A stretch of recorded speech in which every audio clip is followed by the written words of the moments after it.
Hey everyone, welcome back. You ready to do this? Ready when you are. Okay, so today we are diving into, get this, Malaysia's tech scene. Ooh, interesting. Yeah, and they are making huge strides, trying to become major players in cloud computing and AI.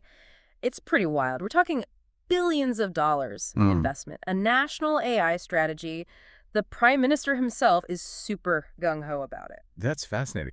What's driving this push, you think?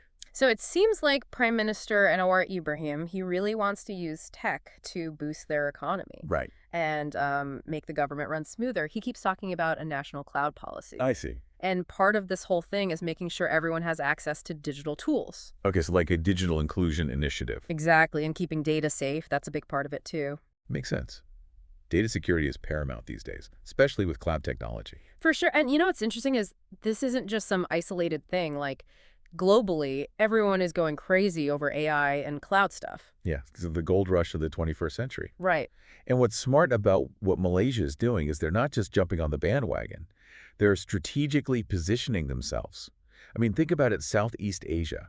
Huge potential market, young population, and they're already digitally connected. And it's interesting you say that because, It's fertile ground yeah, for this kind of growth. yeah, because Google just decided to build a $2 billion data center there. Exactly. They're putting their money where their mouth is. And it's not just them, Right. right? We're seeing other major players showing interest in the region.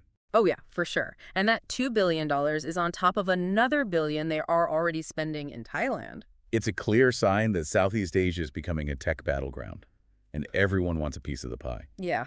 But it's not just about the money, right? Right. Anwar also talked about, setting up a national AI office Okay. and creating ethical guidelines for using AI. Now, that's interesting. That's a really forward-thinking move. It is. What do you think about that? Well, it tells me they're not just focused on the technological advancement itself, but also the societal impact. I mean, AI ethics is a huge GE topic. Absolutely. Concerns about bias, privacy, job displacement. These are things that need to be addressed from the get-go. It's interesting, though, this whole ethical framework thing, because on the one hand, you have these concerns about AI, but then on the other hand, there's this huge economic potential. Absolutely. It's a balancing act. How do you balance those two? Well, I think that's exactly the question Malaysia is grappling with. And frankly, every nation is going to have to figure this out. There's no easy answer. But I think having these ethical discussions early on is a good sign. It shows they're trying to be proactive. Right. And it seems like, from what we're seeing, this whole tech push is already paying off for them. Yeah, how so? So their economy is doing better than expected, and their currency is pretty strong right now. Right. Which makes sense. When you invest in technology, it tends to have a ripple effect throughout the economy. You attract investment, you create jobs, you foster innovation. Yeah. It's a virtuous cycle. It's pretty wild to see it all play out in real time, though. It really is.